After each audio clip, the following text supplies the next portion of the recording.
ले चलो हॉस्पिटल ले चलो एम्बुलेंस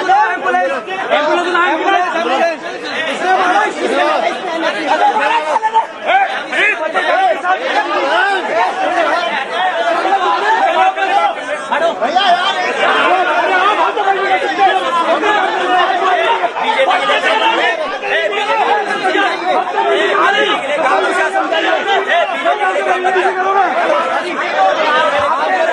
अभी तो सर अभी आपको सुधार नहीं आई तब मारना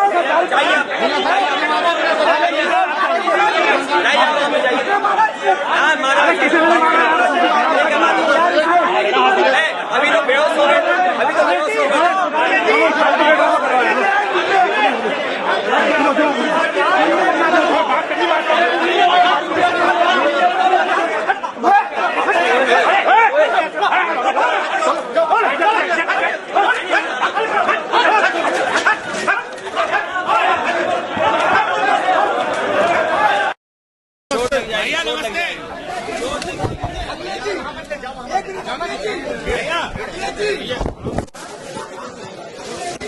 अब वो जो होगी पार्टी फैसला करेगी, वो कार्रवाई होगी, वो आपको पता लग जाएगा कार्रवाई क्या हुई है।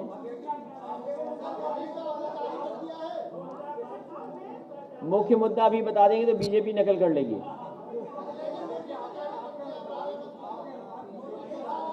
रुक जा भाई, वो कुछ पूछ रहे हैं सवाल। पार्टी ने नोटिस दिया है। अब क्या नोटिस दिया पार्टी, जवाब तो आए कि क्या जवाब मिलेगा उसमें। नहीं, सवाल हमसे पूछ रहे हो, सवाल कभी भारतीय जनता पार्टी के लिए भी तो पूछ लिया करो। क्या क्योंकि भारतीय जनता पार्टी का ही सवाल पूछोगे क्या बस? नहीं, भारतीय जनता पार्टी का नहीं पूछ रहे हैं कि भाई आपको नौकरी नहीं मिल रही है, डीजल पेट्रोल महंगा हो रहा है, वो सवाल ही नहीं है आपके लिए। पत्रकारों में मुकदमे लग रहे हैं, वो सवाल ही नहीं है आपके लिए। ठीक है, बहुत बढ़िया, हमें मीडिया के बारे में पता है, हमें पता है मीडिया के बारे में, इसलिए आपका धन्यवाद, आपका धन्यवाद। एक तो सबसे अच्छी उत्तर प्रदेश की खबर जो हमें दिखाई देती है वो यही है कि मुख्यमंत्री जी सेल्फी ले रहे हैं। इधर अखबारों में, सोशल मीडिया पे बहुत चला है कि मुख्यमंत्री जी ने एक सेल्फी ली है, और सेल्फी के पीछे जो काम दिखाया जा रहा है वो समाजवादियों का काम है। और आज ही और कल तक जो नौकरी देने की बात कर रहे थे, समाजवादी सरकार में जिनको नौकरी मिली थी उन नौकरियों को भी कह रही भारतीय जनता पार्टी कि उनकी सरकार की नौकरी है वो। तो ये भारतीय जनता पार्टी की सरकार उत्तर प्रदेश की उद्घाटन का उद्घाटन करने वाली, शिलान्यास का शिलान्यास करने वाली और एमओयू का एमओयू करने वाली और दूसरे के विकास कार्यों को अपना बनाने के लिए सेल्फी लेने वाली सरकार, ये सेल्फी वाली सरकार इस बार जनता हटा देगी। और इसलिए भी हटा देगी कि अभी तक के जितने भी भारतीय जनता पार्टी के फैसले हैं, भारतीय जनता पार्टी के फैसलों ने न केवल उत्तर प्रदेश बल्कि देश की अर्थव्यवस्था को चौपट किया है। मुझे वो समय याद है जिस समय नोटबंदी हुई थी और अचानक नोटबंदी का फैसला लिया गया था। उस फैसले के बाद पूरे देश के नोट बंद हो गए और लोगों को परेशानी उठानी पड़ी, लोगों की जान गई, लाइन में लग गए, एटीएम्स का कैलिब्रेशन कराना पड़ा। और वो दिन और आज का दिन है, अभी तक अर्थव्यवस्था पटरी पर नहीं आई है। और वो समय भी याद है जब देश के प्रधानमंत्री जी ने मुरादाबाद में ये कहा था कि हमारा क्या, हम तो झोला लेके चले जाएंगे। वही शहर है, ये शहर जहां कारोबार में बहुत आगे बढ़ा और यहाँ के कारोबारी, उद्योग चलाने वाले लोग पीतल से जुड़े हुए काम करने वाले, एक्सपोर्ट करने वाले एक्सपोर्ट हाउसेस, उनको पता है कि नोटबंदी का असर उनके कारोबार पे कितना पड़ा। अगर नोटबंदी के कारोबार से उभर भी पाए वो, तो जीएसटी सामने आ गया, और जीएसटी जहां सरलीकरण होना था जीएसटी का, बहुत ज़्यादा सिंप्लीफिकेशन होना था टैक्सेशन का, और जीएसटी की जो व्यवस्था लागू हुई है उससे सिंप्लीफिकेशन नहीं हुआ। हमारे एक्सपोर्टर्स के सामने संकट आया और न जाने कितने महीनों और साल उन्हें इंतज़ार करना पड़ा कि रिफंड मिलेगा कि नहीं रिफंड मिलेगा जीएसटी का। जो एक्सपोर्ट हाउसेस का नुकसान हुआ तो केवल एक का नुकसान नहीं होता, उससे जुड़े हुए जितने भी शिल्पकार हैं, जितना भी काम करने वाले लोग हैं और जुड़े हुए कारोबार से, उन सब पे असर पड़ता है। और इधर जो वैश्विक महामारी आई, जिसकी वजह से हमें आपको इतने खराब दिन देखने को मिले, इतनी परेशानी वाले दिन किसी ने नहीं देखे होंगे। इतने भयानक तरीके से जो सरकार ने लॉकडाउन लगाया, उससे लोगों को परेशानी का सामना करना पड़ा और कारोबार सबसे ज़्यादा उसमें भी डूब गए। तो लगातार सरकार के फैसले ऐसे हैं जिससे कारोबार और अर्थव्यवस्था चौपट हो रही है, और जिस देश की अर्थव्यवस्था चौपट हो जाए उस देश में काम, नौकरी और रोजगार के अवसर खत्म हो जाएंगे। इन्होंने बहुत बड़े सपने दिखाए थे कि इन्वेस्टमेंट आएगा, 5 लाख करोड़ तक के एमओयू किए गए, लेकिन अगर आज हम देखें तो वो एमओयू जमीन पर नहीं पहुंचे हैं। डिफेंस कॉरिडोर के नाम पर न जाने कितने बड़ी आयोजन हुए वहां लखनऊ में, लेकिन डिफेंस कॉरिडोर के नाम पर भी उत्तर प्रदेश को कुछ नहीं मिला। इधर लॉकडाउन का बहाना, इधर वैश्विक महामारी का लाभ उठाने का काम किया, और किसानों के लिए जो 3 कानून आए हैं, इन 3 कानून के लागू हो जाने के बाद छोटा किसान, गरीब किसान और मजदूर सब बर्बाद हो जाएंगे। खेती बेचनी पड़ेगी और बाजार को कुछ हाथों में दे दिया जो वो कंट्रोल करेंगे। इससे हमारे पूरे के पूरे किसान और किसान खेती करने वाले लोगों की रास्ते बंद हो जाएंगे कि वो खुशहाली के रास्ते पे जा पाएंगे कि नहीं जा पाएंगे। बल्कि सरकार को तो ये तय करना चाहिए था कि कैसी भी परिस्थितियां आती, जो भी पैदावार होती है उसकी सही कीमत सरकार दिलाती। भारतीय जनता पार्टी को सोचना चाहिए आज और बताना चाहिए कि किन फैसलों से किसानों की आय दोगुनी हो जाएगी, क्योंकि आय दोगुनी का सपना भारतीय जनता पार्टी ने दिखाया। आज किसान के सामने किसी भी पैदावार की आय दोगुनी नहीं हो सकती। जहां मंडियां बननी थी, हजारों की संख्या में मंडियों को बढ़ाना चाहिए था, वहीं मंडियों का काम रोक दिया। जो कुछ मंडियां उस समय बन रही थी वो भी रोक दी गई। तो किसान के ऊपर सबसे ज़्यादा तकलीफ लाने का काम अगर किसी ने किया है, और यूँ कहें कि ये जो कानून है वो डेथ वारंट है किसान के लिए। आने वाले समय में उन्हें खेती बेचनी पड़ जाएगी और दूसरा कुछ काम धंधा ढूंढना पड़ जाएगा। इधर महंगाई, डीजल, पेट्रोल और सिलेंडर की कीमत आपने देख ली, कितनी कीमत बढ़ गई है और लगातार कीमतें बढ़ रही हैं। समाजवादी पार्टी केवल ये जानना चाहती है कि आखिरकार वो मुनाफा किधर जा रहा है, किन बैंक्स के माध्यम से किन उद्योगपतियों तक ये मुनाफा पहुंच रहा है। कम से कम ये सरकार बताए इन बातों को। और उत्तर प्रदेश सरकार का तो क्या कहना। उत्तर प्रदेश की सरकार और उनके मुख्यमंत्री जी को बहुत सी चीज़ें समझ में नहीं आती हैं, और समझ में नहीं आती हैं इसलिए वो ज़मीन पर भी नहीं उतरती हैं। समाजवादी सरकार ने तो एक्सप्रेस वे बना दिया था 22 महीने के अंदर। इस सरकार ने 4 साल लगा दिए, अभी तक एक्सप्रेस वे नहीं बना पा रहे हैं। वो भी अपना दावा कर रहे हैं कि एक्सप्रेस वे उनका है। लैपटॉप देने का वादा किया था, क्योंकि मुख्यमंत्री जी इसलिए नहीं बांट रहे हैं क्योंकि वो लैपटॉप चलाना नहीं जानते, और अगर वो चलाना जानते लैपटॉप तो शायद आज नौजवानों को लैपटॉप मिल गया होता। और लैपटॉप की कहानी 1, 2, 3 नहीं है। मुरादाबाद में हज़ारों कहानियाँ ऐसी होंगी जिन्हें लैपटॉप मिला होगा, वो आज भी चल रहा होगा, आज भी छोटा मोटा कारोबार या कहीं ना कहीं उनकी मदद कर रहा होगा। ये समाजवादियों ने कर करके दिखाया। समाजवादी पार्टी का एक एक फैसला आज जमीन पर है। वही एम्बुलेंस जो गरीबों की मदद कर रही है आज डीजल पेट्रोल न होने के कारण चल नहीं पा रही है। 100 नंबर 112 हो गया, 100 नंबर 112 हो गया, लेकिन उसकी व्यवस्था नहीं सुधार पाए। भ्रष्टाचार पुलिस का बढ़ गया है और उत्तर प्रदेश में तो नाम बदलने का, रंग बदलने का, उद्घाटन का सिलसिला चल रहा है। अगर लखनऊ में आप जाएं तो हो सकता है एक नाम से आप जाएं, जब लखनऊ से लौटें तो आपका नाम बदल देंगे मुख्यमंत्री जी। इसलिए नाम बदलने वाली भी सरकार है। और अब तो एक कदम आगे चली गई है सरकार, अब सेल्फी वाली सरकार हो गई है। काम किसी और का, सेल्फी अपनी।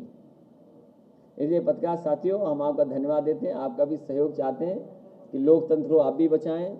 समाजवादी रास्ते से ही खुशहाली है, सेकुलर रास्ते में ही खुशहाली है। अभी जब मैं रास्ते में आ रहा था तो एक मेला मैंने देखा।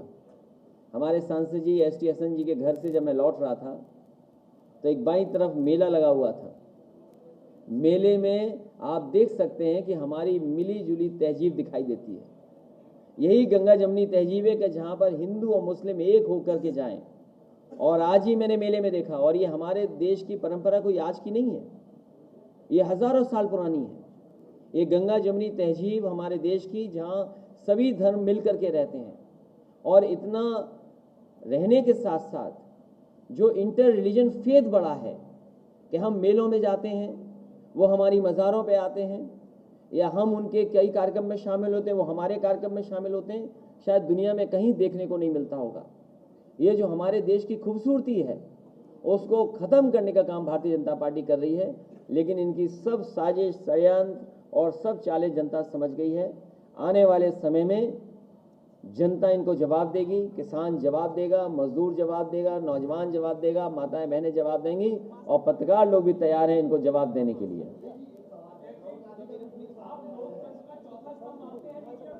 मैं पत्रकार लोगों को चौथा स्तंभ मानता हूं। ये बहुत ही मजबूत स्तंभ है। तमाम भारतीय जनता पार्टी के साजिश षड्यंत्र के बाद भी ये स्तंभ मजबूती से खड़ा हुआ है।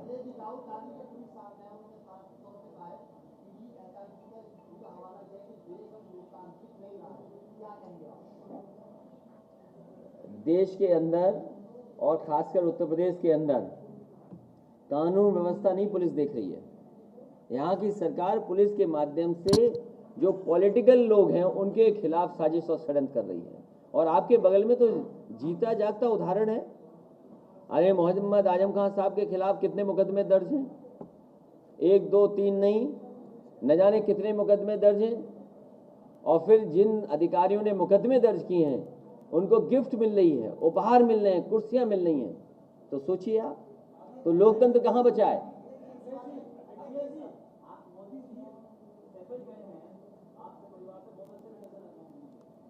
आपको कैसे पता है? अगर ये पता हो आपको,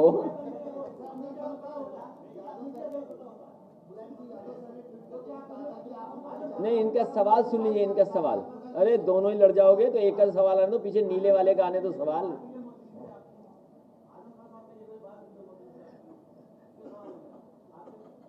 अगर हमारी कोई बात हुई भी होगी तो हम आपको क्यों बताएंगे?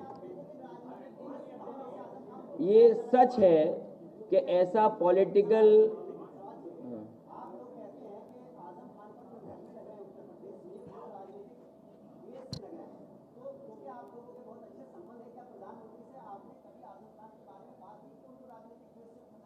वही सवाल मैंने जवाब दे दिया आपको। और पूरी कानूनी लड़ाई और कागज की लड़ाई समाजवादी पार्टी उनके साथ खड़ी है।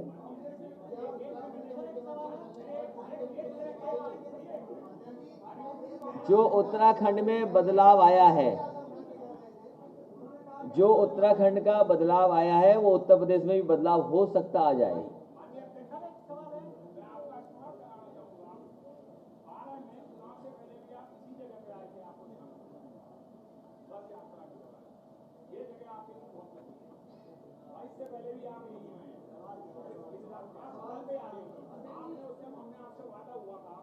हम सत्ता में आएंगे तो अखबार वालों के लिए बहुत काम करेंगे, लेकिन 4 साल तक तो बहुत सही दिया। 5वां साल आते आते जो आपने एक्शन लिए तो सब फुटपाथ पे आ गए, बहुत बुरी हालत हो गई। नौकरशाही लागू बहुत जबरदस्त तरीके से उससे कर रही वही लोग जो आज इस महकमे में बैठे वो यहाँ पे हैं तो आप जब आएंगे तो इनके शासन के जो गलत काम है वो कौन कौन से काम आप बंद करेंगे जब तक आप वादा नहीं करेंगे लोगों से जब आप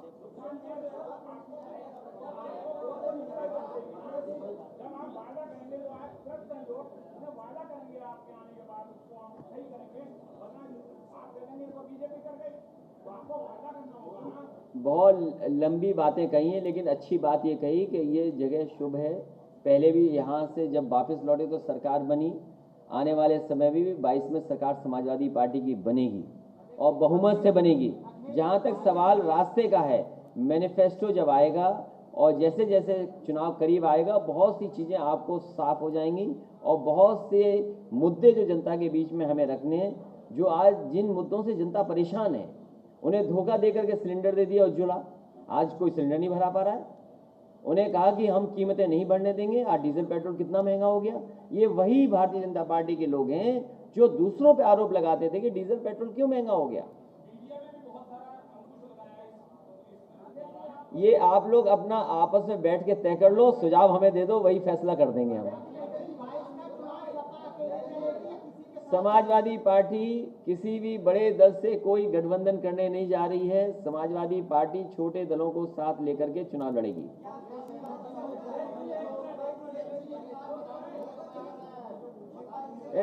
तुम्हारा चैनल छोटा होगा, चिल्ला ज्यादा रहे हो, आप पीछे बताओ। उनका भी एक छोटा दल है, उनका भी एक छोटा दल है।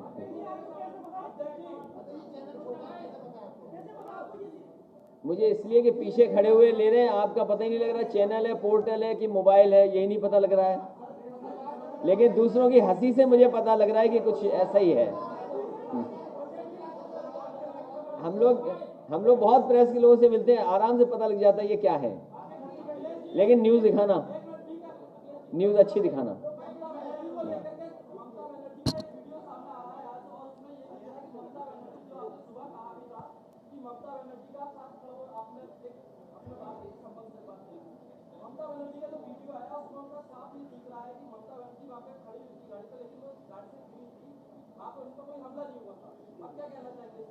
अगर आपको जानकारी हो तो पहले ही दिन मैंने ये कहा इस बात की जांच हो कि आखिरकार उनको चोट क्यों लगी है और स्पष्ट हो इस बात के लिए, क्योंकि चुनाव इतना महत्वपूर्ण चुनाव है बंगाल का।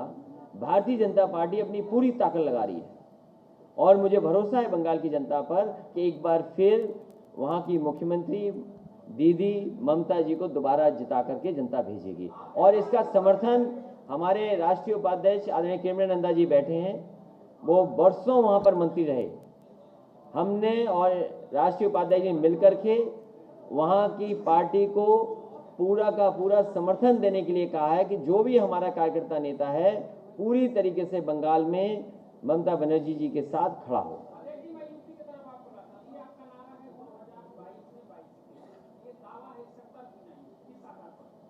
आप अपने मोहल्ले में जाएं और अगर 10 घर दाएं बाएं देख लोगे तो 2-4 लैपटॉप मिल जाएंगे आपको। और जो बल्ब आजकल जला रहे होगे 2017 से लेकर के अब कितना बिजली का बिल दे रहे हो आप? सड़क पे आप खड़े हो जाओ, 100 मिला लो चाहे 112 मिला लो, अगर पुलिस ना उठा ले जाए आपको तो बता देना हमें। और अगर चोट खा जाओगे सड़क पर तो कोई आपका साथी फोन कर देगा, वही एम्बुलेंस आएगी आपको अस्पताल पहुंचा देगी। अब भी और चाहिए कुछ और जानकारी? ठीक है, धन्यवाद।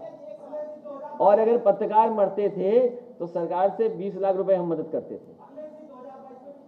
ये सरकार नहीं मदद करती पत्रकारों की भी। अगर कहीं जगह तुम्हें मिल जाए तुम आ जाओ यहाँ पे। ठीक है, जहाँ तक युवाओं की बात है, यही जो इतने लोग बैठे हैं, आपने हमारा पूरा नारा नहीं देखा, आपने नारा नहीं सुना हमारा नारा। हमने कहा कि युवाओं का, बुजुर्गों का हाथ और युवाओं का साथ। किसने फिर किया? वो नीला रंग था ना, लाल रंग पहन के आते तो ठीक रहता।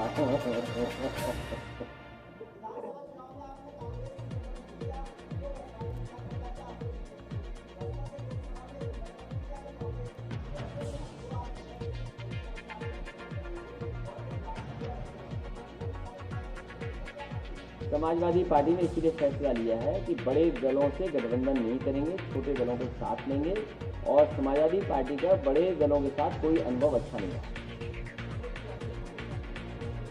चलो, स्वीकार किया, इसलिए धन्यवाद।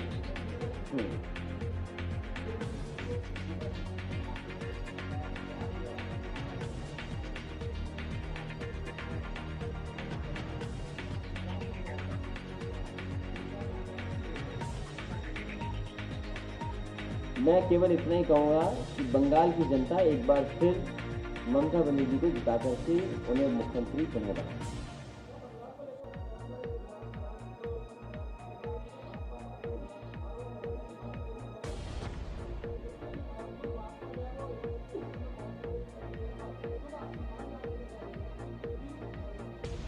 देखिए, सुन लीजिए, भारतीय जनता पार्टी पर भरोसा इसलिए नहीं किया जा सकता है। आपको याद होगा, उत्तर प्रदेश की विधानसभा में एक पुड़िया मिल गई थी और पुड़िया मिलने पर न जाने कितना बड़ा प्रचार हुआ था। कई महीनों की जांच और साल गुजर गए। जांच जब हुई तो वो जो पुट्टी होती है, क्या होती है, लकड़ी में भरी जाती है, वो निकली उस पुड़िया में। तो क्या भरोसा करोगे भारतीय जनता पार्टी पर? याद कीजिए वो भाषण, नोटबंदी के समय पर क्या कहा गया था। आधी रात में जीएसटी लागू हुआ था और क्या परिणाम हुआ उसका जीएसटी का। आपसे बेहतर, मुरादाबाद के लोगों से बेहतर कोई नहीं समझता होगा जो उद्योग और कारोबार से जुड़े रहे होंगे। और आप लॉकडाउन में देखिए किस तरीके से लॉकडाउन हुआ, लोगों को सड़कों पे छोड़ दिया, मजदूर पैदल पैदल चले गए। 90 से ज़्यादा मजदूरों की जान गई है। उन मजदूरों की अगर किसी ने मदद की तो समाजवादी पार्टी ने केवल मदद की।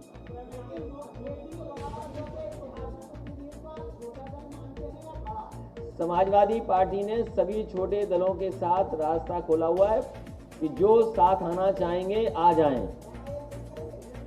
आप वोट उठा करके देख लीजिए ना हर दल का। मैं आपसे कह रहा हूं कि समाजवादी पार्टी जो हमारे रास्ते हैं कि एक सेकुलर, एक सोशलिस्ट समाज बने और उस बनाने के लिए समाजवादी पार्टी तय करेगी कि किस दल को साथ लेना है, किस दल को नहीं लेना है। क्योंकि भारतीय जनता पार्टी से जो दल मिले होंगे उन दलों से दूरी बनाने का काम समाजवादी पार्टी करेगी।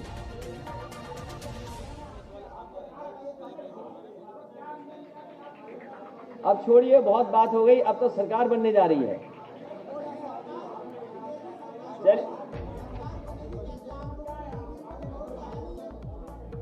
अभी आपने बनारस का चुनाव देखा होगा, जहां पर बैलेट ने ईवीएम को हरा दिया। इस बार समाजवादी पार्टी ने बहुत तैयारी की है, इसलिए ट्रेनिंग कैंप हो रहे हैं। कम से कम हमारे वर्कर्स, हमारे लीडर्स ये बात समझें कि वोट अगर हम नहीं डालेंगे तो चुनाव नहीं जीता जा सकता। ये बगल का ही चुनाव आपने देखा होगा और मैं कहता हूँ आप अखबार के पन्ने पलटिए, पुराना रिजल्ट पलटिए। यही चुनाव जो समाजवादी पार्टी जीत रही थी, केवल 28 बूथ जिसमें 26 बूथ भारतीय जनता पार्टी ने इतना वोट डाला कि हमारा पूरा विधानसभा का चुनाव हार गए। केवल 26 बूथों ने पूरा का पूरा विधानसभा का चुनाव हरा दिया। 80 से लेकर के 90% तक वोट डाला भारतीय जनता पार्टी ने और 90% वोट आसानी से नहीं डाला जा सकता। वहां पर खुली बेईमानी हुई। जिन बूथों पर वोट डाला, पूरा का पूरा एडमिनिस्ट्रेशन, पूरा का पूरा प्रशासन, पुलिस और जितना भी तंत्र था वो लगा हुआ था। पूरा का पूरा पोलिंग एजेंट से लेकर के आप सूची निकालिए कि कैसे चुनाव आपका बगल की विधानसभा का हराया गया। समाजवादी पार्टी को वोट डालना पड़ेगा, अपनी बूथ की तैयारी अच्छी करनी पड़ेगी। सत्र की समीक्षा में जानता हूं क्या है, उस पर पलट करके नहीं जाना चाहता हूं। वहां जहां तक चुनाव का सवाल है, हमें अपने बूथ को ठीक रख करके चुनाव जीतना होगा।